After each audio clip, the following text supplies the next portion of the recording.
আসসালামু আলাইকুম বন্ধুরা, এই যে একটা আমাদের ওপ্পো ফোন আছে A3s। তো এই ওপ্পো ফোনটা হচ্ছে আমাদের পোর্ট লাগানো। এখন অনেকের আছে কি 2 দিন 3 দিন পর পর বা এক সপ্তাহ পরে 1 মাস পরে অনেকে এসে বলে যে ভাই সেদিন পোর্ট লাগিয়ে নিয়ে গেছি, কেমন পোর্ট লাগাইছেন। তো এটা অনেকে জানেন যারা সিনিয়র, এটা জুনিয়রদের জন্য আমি বলতেছি। আর এটা আমাদের এক স্টুডেন্ট ভাই আর কি এটা লাগাইলো আর কি, আমাদের এই নতুন ব্যাচের স্টুডেন্টরা। তো দেখেন, এটা একটা কাস্টমার ফোন আসছে, আমি স্টুডেন্ট ভাইয়ের কাছে দিয়েছি না আপনি লাগান। এবং এই পোর্টটা এত সুন্দরভাবে সে লাগাইছে যে আমাদের স্টুডেন্টরা সবাই তালিয়ে দিছে, এটা এত খুশি হয়েছে। ওটা খুব সুন্দরভাবে লাগাইছে। আমি একটু দেখাই আপনাদের এই যে।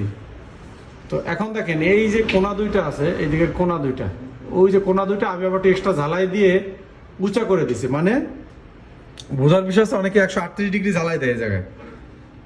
তো 138 ডিগ্রি দিলে পিছনে আপনি চাইলে এই জায়গায় দিতে পারেন, এই যে সাইডে বর্ডারে। এগুলো অনেক হ্যাভি, তো এগুলো চারটে আপনি 138 ডিগ্রি দিতে পারেন। 400 ডিগ্রি দিলে আরও বেশি ভালো হয়। তো আমি কি করছি, এই চিকন রাং দিয়ে এই দুইটা পয়েন্টে আবার একটু 400 ডিগ্রি করে দিছি। এটা আমার 380 সম্ভবত রাং। তো একটু বেশি দিয়ে দিয়েছে না, এটা শক্ত থাকে। আর এই যে দুইটা যে ইয়া আছে, এই যে দুইটা পিনের মতো আছে, এই দুইটা চাপ দিয়ে বসায় দেবেন। আর এই পাশের বর্ডারটা এভাবে ঝালাই দিয়ে দেবেন, তাহলে আপনাদের এই পোর্টগুলো অন্তত 2 4 6 মাসের মধ্যে ফেরত আসবে না, খুব ভালোভাবে চলবে। এবং তার ঝালাইগুলো দেখেন এত সুন্দর ছিল। ওই যে মাঝখানের তিনটা যদি খেয়াল করেন, ওই যে মাঝখানের তিনটা, এই কোনার দুইটা তো আমি ঝালাই দিয়ে একটু উঁচা করে দিয়েছি। এই তিনটা ঝালাই দেখেন একদম অফিসিয়াল ঝালাইয়ের মতো হয়েছে। তো এই ছোট ছোট জিনিসগুলো আমরা কিন্তু খুব সুন্দরভাবে দেখানোর চেষ্টা করি, এগুলো দরকার আছে।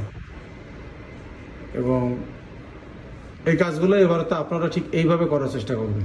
আবার যারটা হয় না তাদের আমরা কিন্তু ধরি যে না, এভাবে কাজ করলে হবে না। আজকে আমরা দোকানের পলিসি নিয়ে কথা বলতেছিলাম যে দোকান চালাতে গেলে কাস্টমার কীভাবে হ্যাপি রাখা লাগবে, কীভাবে কাস্টমারের বিষয়গুলো দেখতে হবে, কাস্টমার প্রায়োরিটি কীভাবে রাখতে হবে। তা না হলে আপনাদের দোকানগুলো আস্তে আস্তে কাস্টমার শূন্য হয়ে যাবে। তো সব বুঝতে পারছেন, সব ভালো থাকবেন। আল্লাহ হাফেজ।